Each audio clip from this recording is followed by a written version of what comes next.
Hello, lovely people. I'm Shaq, and welcome. We're gonna go over what I've finished up on the shelf and what is going on with the hanging racks and a little bit of other things. But first, I just finished up a photo shoot for the market weekend that's coming up. In fact, it's this Saturday, Sunday. That is for the Cindy dolls, and they're on Cinderini, so we have to share his very color coordinated outfit here for hanging out on the beach. And that was Keegan, and this is Kian, and he's just got a straight up usual Ken outfit. This is I made the other one except the shoes, so there's that. And then of course the girls are wearing their bathing suits from the wedding, but everybody's dressed up in beachwear just about. This one is actually a knitted bathing suit I did. She's wearing one of Anne from BDC's hats. And we're gonna rearrange and climb. Okay, the shelf is in place. I did go ahead and cover the back corners with paper to reinforce that joint. But that's about it. That's the only thing other than painting the outside that I did.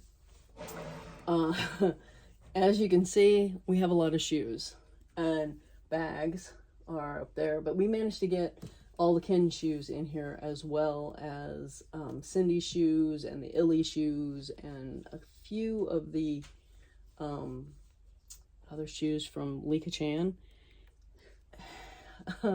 It's so much easier to find what you're looking for. I had a bag here, but when I put the racks in, it got in the way, so it was too big. It wouldn't fit and move things. So we're gonna bring in the racks, and it's pretty loose. I don't have things stacked in here, so there's still room. Not like before. When I had the hanging rack before, I had it packed so tight things would flick off when you pulled something off the rack.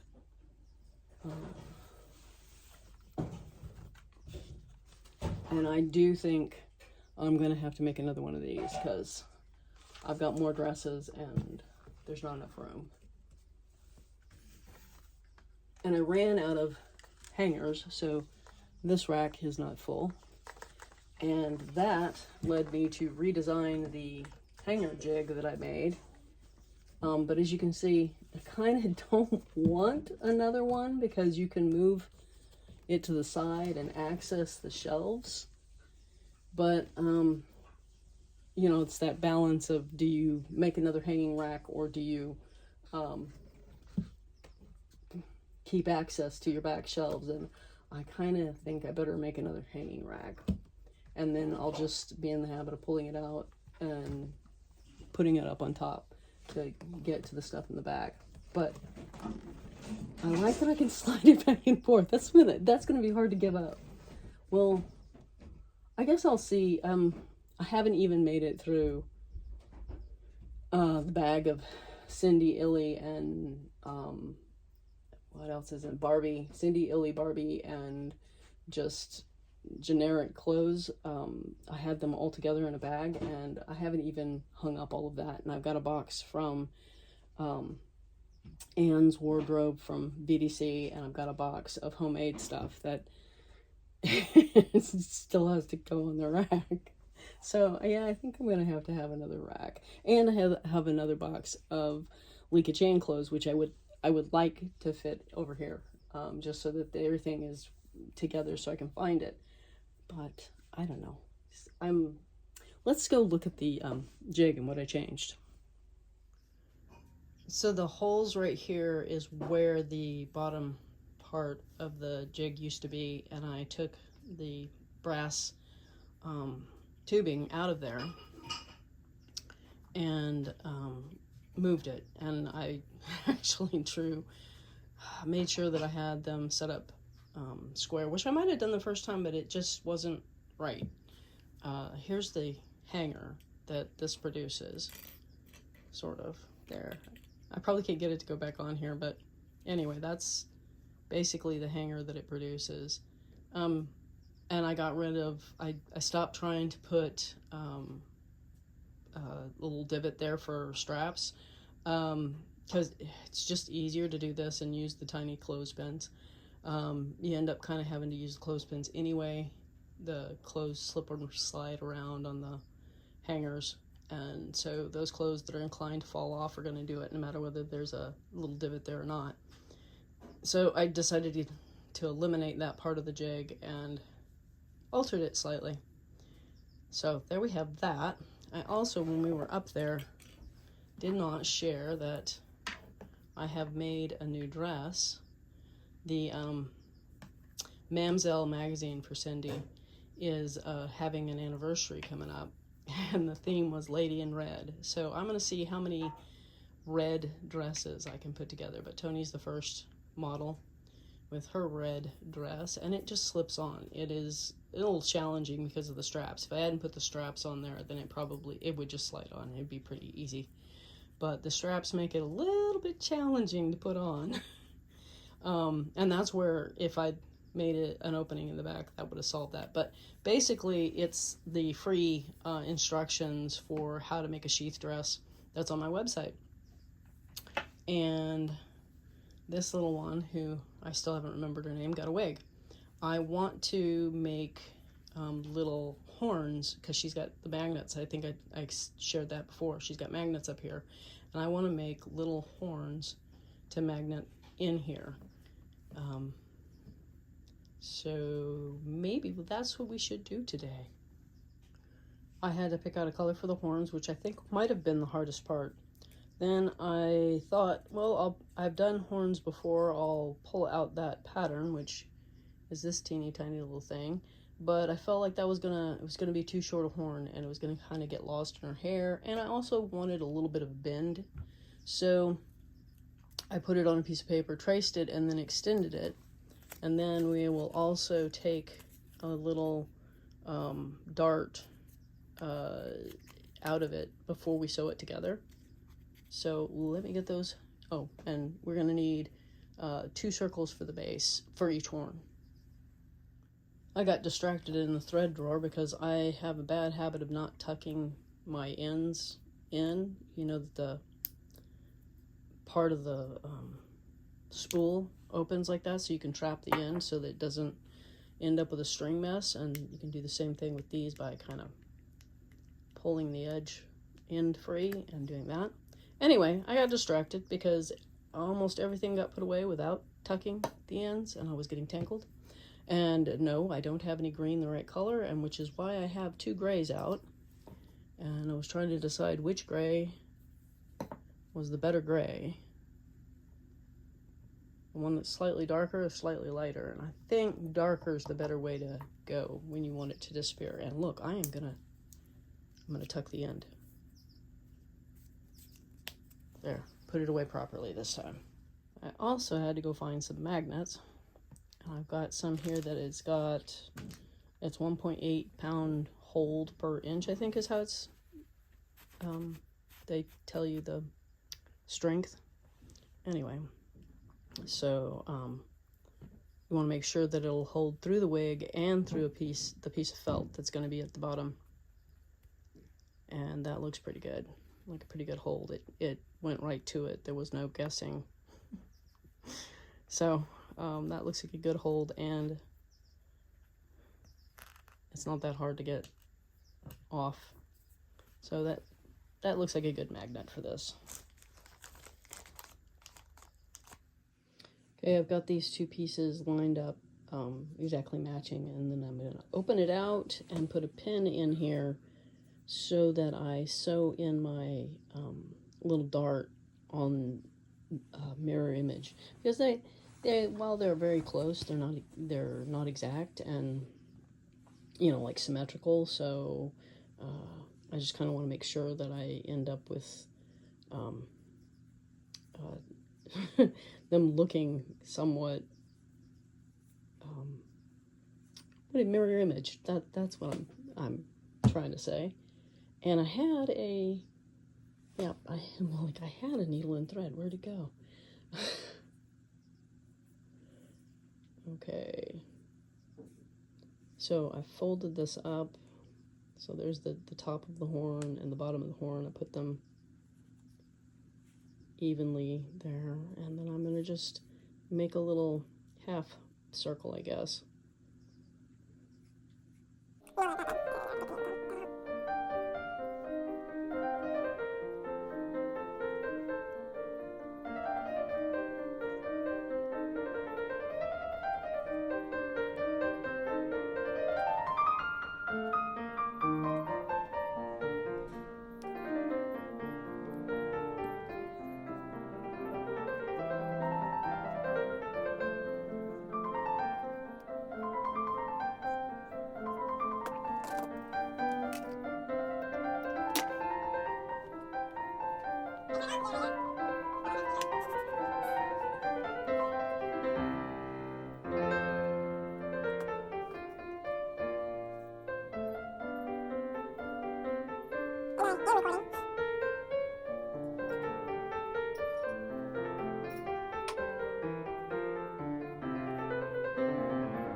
When you're stitching a magnet into something, make sure that your stitches are close enough together that the magnet can't escape. Because if they're not really close together and there's an opening between stitches that a magnet can get out, it will. So now I'm going to see which way, make sure our magnet is oriented correctly. And then I'm going to keep her off camera because she keeps attracting the camera wants to focus on her. And then I just take and put this, I think I just flipped that. I'm gonna have to double check it. Oh, I didn't. Look at that. Now I will. Okay, that side goes into here.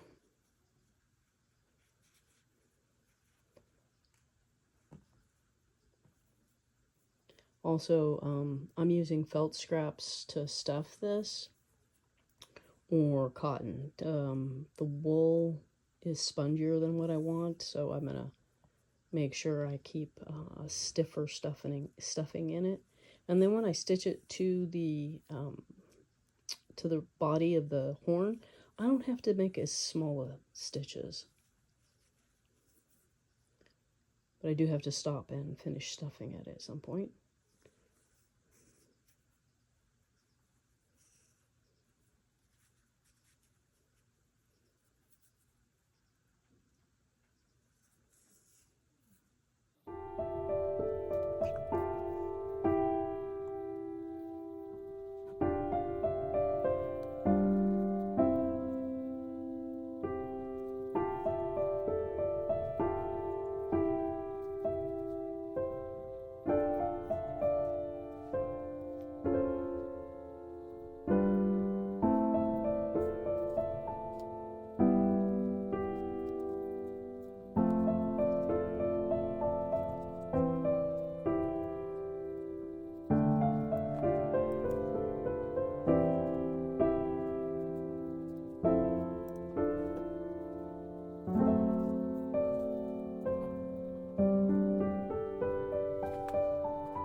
Here she is with both her horns.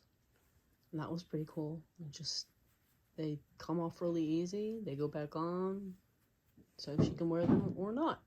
And I will probably stitch the wig in place. It is currently just on here, and sometimes it pops off. I don't want to fight with it, so I think I'll go around and stitch it down. But I think I want to clean it first, because it's been just kind of packed away, and fluff it. Get it fluffed up. Anyway, I hope you enjoyed this. Have a delightful day and a wonderful week, and I will see you in the next one. Bye-bye.